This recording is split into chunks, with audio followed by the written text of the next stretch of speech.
Вы точно не готовы к тому, что происходит в турецком эфире прямо сейчас. Скандалы за кулисами, тайные сливы рейтингов, актеры, которых убрали буквально за одну ночь, и все это прикрывают глянцевыми афишами премьер. Новые сериалы приходят не просто занять свое место, они выдавливают тех, кто удерживал эфир годами. Одного актера довели до истерики на площадке, другому запретили комментировать провал шоу. А один канал, по слухам, тайно договорился о сливе конкурентов в один и тот же день эфира, чтобы раздавить их рейтингово. Звучит как теория заговора. Поверьте, все гораздо грязнее, чем кажется. Но самое громкое произойдет в финале недели, и мы расскажем, кто может исчезнуть с экрана уже в октябре, если ситуация не изменится. Смотрите до конца, потому что настоящая эфирная война только начинается. Каждый сентябрь в Турции начинается не с календарной осени, а с взрыва. Не природного, а телевизионного. После затянувшейся летней паузы, когда эфир словно вымер, в один момент загораются десятки экранов, и начинается борьба, негласная, но беспощадная. Это время, когда каждый вечер недели превращается в арену, где встречаются новые герои и старые любимцы. Не просто для того, чтобы рассказать свою историю, а чтобы выжить. Турецкий телевизионный рынок уникальный. Здесь не стримят сезонами. Здесь работают по старинке, но с размахом: один вечер, одна серия, длиной почти в полнометражный фильм. За этот вечер проект должен удержать зрителя и не дать ему переключиться. Потому что на другом канале свой фаворит. И таких вечеров 7. 7 раундов. 7 возможных побед или провалов. Открывает неделю понедельник. И уже здесь понятно, ставки высокие. Возвращается далекий город, титулованный, рейтинговый, проверенный. В прошлом сезоне он стал откровением. Эмоциональные сцены, глубоко проработанные персонажи, визуально выверенные кадры – все это принесло проекту признание. Но главный вопрос не в том, что он продолжится, а в том, выдержит ли он конкуренцию. Потому что в этот же вечер выходят две новые драмы. Первая – «Дети небес». Это история об Искандере, человеке с темным прошлым, который внезапно сталкивается с чувством, которое раньше было ему чуждо. Его мир выстроен на силе, страхе и контроле. Но неожиданная встреча заставляет его переосмыслить все. Самый жесткий становится уязвимым. И это не просто эмоциональный поворот, это мощный крючок для зрителя, который ищет конфликт не только внешний, но и внутренний. Вторая премьера «Я Лемон». Здесь все сложнее. Несколько героев, чьи жизни переплетены странным образом. Лемон, Шахика, Майн, Сузи и загадочный Демир. Не сразу понятно, как связаны эти люди. Но атмосфера густеет с каждой сценой. И уже через пару серий зритель втягивается в узор из недосказанностей и подтекстов. Это сериал, где главные удары не показываются впрямую, они в паузах, взглядах, тишине. Понедельник теперь – это не просто начало недели. Это уже мини-фестиваль больших драм. И он задает темп. Потому что следующий день, вторник, уже не позволяет перевести дыхание. Во вторник все становится плотнее. Если понедельник был эмоциональным вхождением, то вторник – это испытание на выносливость. 5 сериалов. Один вечер. Одна страна. Ни у кого нет форы. Первый в эфир выходит Бахар. Это не просто продолжение, это возвращение иконы. Главная героиня – женщина с характером, за которую болеют, как за свою. Она не супергерой, она реальность, только чуть сильнее, чем позволяет себе быть большинство. Новый сезон усиливает ее окружение, появляются новые персонажи, которые добавляют свежих конфликтов. И все это подается через актерскую игру, от которой трудно оторваться. Но буквально за углом другая история. Глаза Черного моря. Здесь все начинается с предчувствия конца. Главный герой узнает, что у него мало времени, и пытается собрать по частям свое прошлое. Но вместо тишины – шторм. Его попытка вернуться в семью и найти мир приводит к цепочке событий, которые идут все глубже. И в какой-то момент становится ясно, эта история не про прощание, а про возрождение внутри и снаружи. На другом канале тем временем совершенно иной ритм. Если король проиграет, это психологическая драма, в которой все держится не на событиях, а на ощущениях. Главный герой – человек, оказавшийся в точке, где все зависит от одного выбора. Он не борется с другими, он борется с самим собой. И в этой борьбе каждый эпизод становится актом внутренней дуэли. Затем появляется зависть. Название – не просто эмоция, а двигатель сюжета. Главная героиня, Сениха, носит в себе многолетнюю обиду, которая стала ее системой координат. И вот теперь, спустя годы, она начинает действовать. Это не сериал про месть в лоб, это про холодную стратегию. Про то, как боль может превратиться в структуру. И в этом пугающая правда. Завершает вечер третий сезон исторической драмы «Мехмед. Султан завоевателей». Здесь уже другая лига. Это масштаб. Это армии, интриги, дворцы. Это история страны, рассказанная через амбиции одного человека. Зритель не просто наблюдает, он ощущает вес времени. В новом сезоне усиливается внутренняя линия. Теперь важны не только битвы, но и выборы, которые определяют, каким будет имя в истории. Вторник становится проверкой на лояльность. На выбор. На переключение.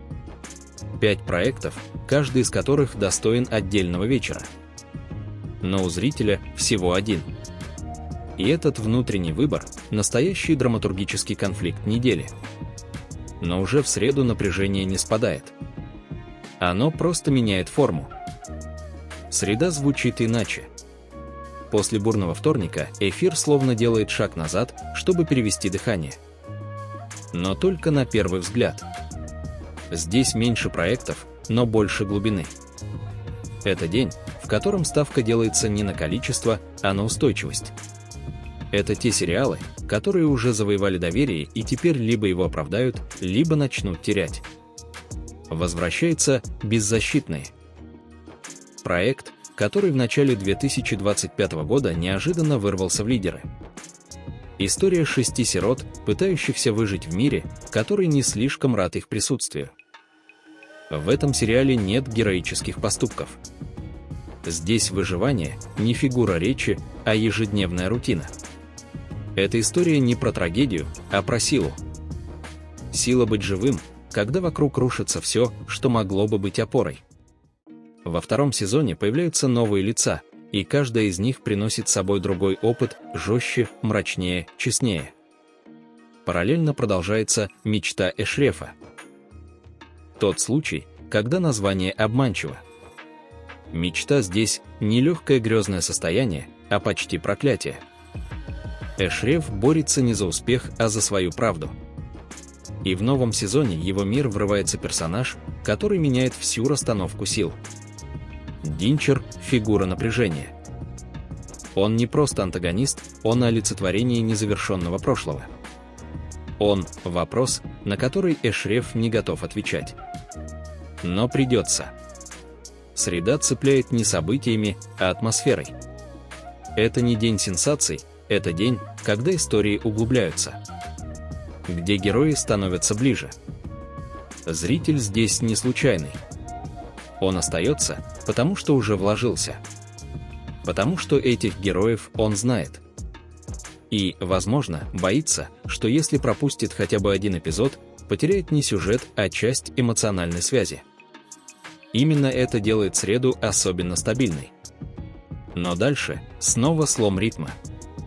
Четверг резко меняет темп и градус. В четверг напряжение снова растет. И если среда была про силу привычки, то четверг – про столкновение амбиций. Здесь в эфир выходят сразу 2 громкие премьеры, и обе как будто борются не только между собой, но и за саму идею лидерства.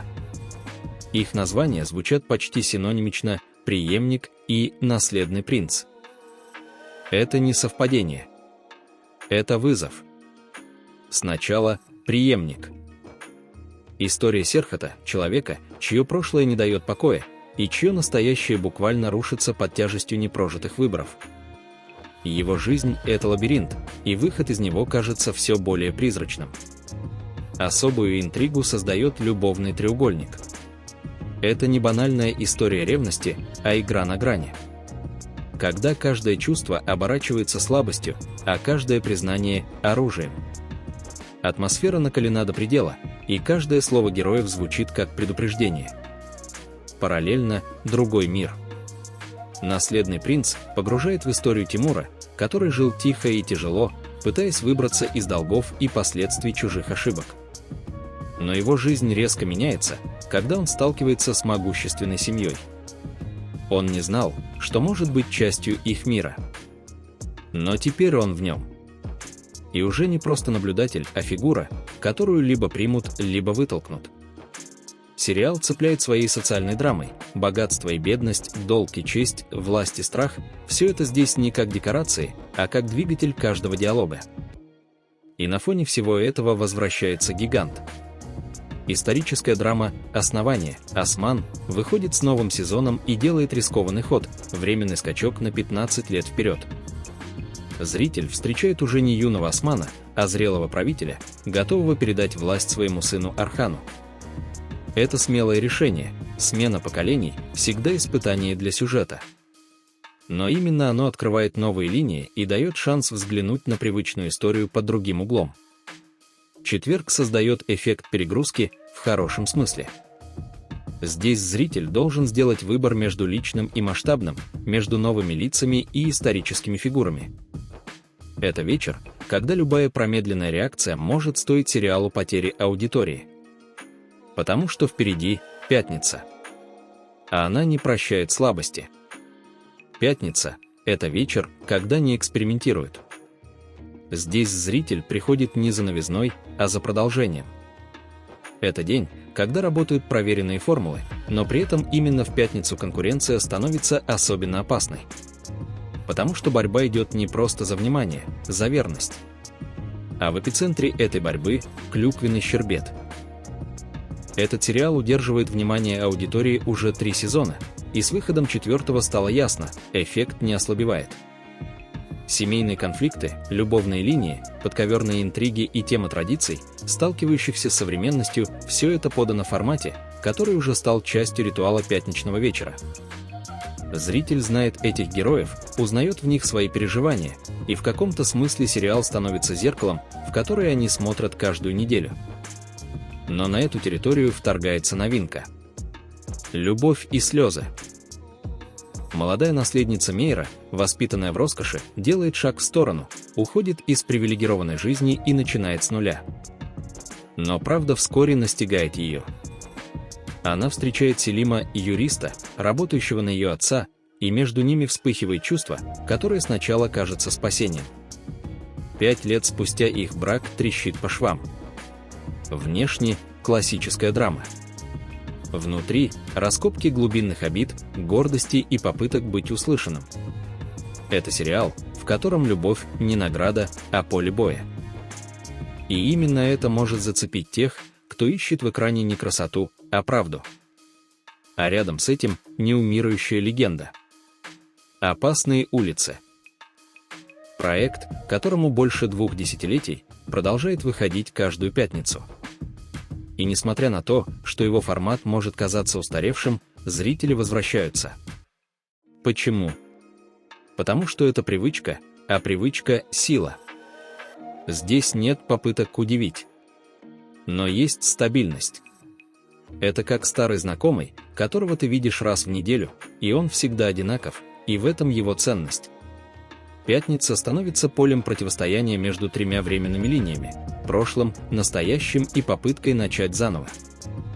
И в этом контексте особенно интересно наблюдать, как молодая драма «Любовь и слезы» пытается встать между титанами и предложить свою правду. Но выходные только начинаются. И уже в субботу темп снова меняется. Суббота приходит без шума. После напряженной пятницы она будто бы приглашает к отдыху, но на деле превращается в вечер тишины с двойным дном. Здесь нет громких премьер, нет перенасыщения сюжетами. Только 2 сериала. Но именно в этом своя драматургия. Потому что когда пространство очищено от лишнего, каждый акцент звучит громче. Первый из них – «Гора сердца». Семейная драма, которую зритель знает наизусть. В эфире уже 6-й сезон. Это проект, где все завязано на отношениях – поколенческих, родственных, любовных. Здесь нет резких поворотов, но есть узнаваемость. Все как в жизни, не меняется резко, но меняется обязательно. Этим сериал и держит. Он не требует усилий, он предлагает ощущение дома. И зритель принимает это приглашение год за годом. Второй – «Долг жизни». И вот здесь уже чувствуется надлом. Первый сезон прошел неплохо, но уже в начале второго стали звучать сигналы, что-то не так. Восприятие стало холоднее, герои менее живые, сюжет натянутым. Возможно, потому что история, по сути, уже рассказана, а новое развитие оказалось не настолько убедительным, чтобы держать у экрана. В какой-то момент становится ясно, проект держится на тонком льду. Он еще не провалился, но напряжение чувствуется даже в самых спокойных сценах. Суббота – это день, когда зритель не ищет напряжения. Он ищет тишину, узнаваемость, привычность голоса. Но и здесь проявляется конфликт не между сериалами, а между ожиданием и усталостью. «Гора сердца» дает то, что ждут. «Долг жизни» напоминает, как легко можно потерять доверие, если не чувствовать времени. Суббота заканчивается рано. В эфире мало проектов, но в этом и суть. Она как пауза перед последним аккордом. Потому что впереди воскресенье. День, в который все, что было сказано за неделю, получает финальную ноту. Воскресенье не просит внимания, оно его требует. Это день, когда неделя заканчивается на высокой ноте, а зритель получает финальный выбор – остаться с героями до конца или переключиться, зная, что в понедельник все начнется заново. И чтобы удержать это внимание, вечер открывает сериал, который давно вышел за рамки обычной драмы. Его имя – «Разведка». Проект, ставший символом национальной силы. История о турецких спецслужбах, где каждое действие героя не просто сюжет, а почти символ. 6-й сезон приносит не только развитие истории, но и новое дыхание. В команду входит свежий персонаж, и это меняет всю динамику. Капитан Алтай, которого зрители знают и уважают, теперь работает с новой напарницей. Между ними не симпатия, не антагонизм, а напряжение. Потому что на кону не личное, а общее. Этот сериал не просто рассказывает, он диктует ритм. И в этом ритме каждое решение может стоить слишком дорого. Но сразу вслед за ним другой тип истории. Сердцебиение. Мягкое название, за которым скрыта боль, трансформация и внутренний конфликт. Все начинается с трансплантации. Молодая девушка-ослы, страдающая от тяжелого заболевания, получает шанс на продолжение не только жизни, но и судьбы. Ее новое сердце – это не просто орган. Это мост к другой семье, к утрате, попытке все понять заново. Сложность начинается, когда в эту историю включаются матери. Мать ослы – женщина, которая видит в ситуации не трагедию, а возможность. Мать донора, наоборот, все еще в состоянии утраты, ищет покоя, но находит отражение своей боли в чужом теле. Это не драма о болезни. Это рассказ о границах между жизнями. Где одно сердце – это 3 судьбы. И каждая из них может быть разрушена, если кто-то сделает шаг не туда. Воскресенье объединяет 2 темы, которые казались противоположными. Служение и личное. Страна и семья. И объединяет их через одно – риск. О разведке – глобальный. Сердцебиение – человеческий. Но и тот, и другой одинаково важны. Потому что итог всей недели подводится не рейтингами, а тем, останется ли зритель с этими историями до следующего понедельника. Спасибо, что досмотрели до конца. Если вам интересен мир турецких сериалов и вы хотите быть в курсе всех премьер, драм и поворотов сюжета, подписывайтесь на канал «Любовь и мечты». Ставьте лайк, если вам было интересно, и обязательно напишите в комментариях, какой сериал вы ждете больше всего этой осенью. До встречи в следующем видео.